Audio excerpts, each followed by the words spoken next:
ఎందుకు మనల్ని ఆ పుష్కరిణిలో స్నానం చేయమన్నారు, స్నానం చేసి ఎందుకు దర్శనం చేయమన్నారు? స్నానం ఆచరించే దర్శనం చేసుకోవాలి. అద్భుతమైన సైన్స్ అండి అది. అది మనకు చెప్పలేదు కానీ అద్భుతమైన సైన్స్. పుష్కరిణి స్వామి పుష్కరిణిలో లోపల ఏదైతే ఉందో 8వ మెట్టు, దాన్ని అష్టమ సోపానము అంటారు. అష్టమ సోపానము అంటారు. ఈ మామూలుగా మీరు జాతకాల్లో కానీ ఎక్కడైనా సరే 8th హౌస్లో ఉండే అతను ఎవరు అయ్యా అంటే శనేశ్వర భగవంతుడు ఉంటాడు. 8వ స్థానం ఆయనది.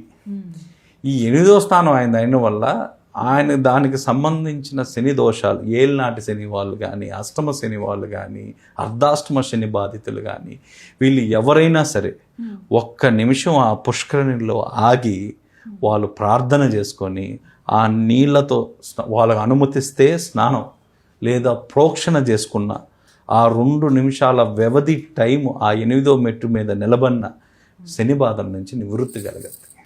పక్కనే పుష్కరిణి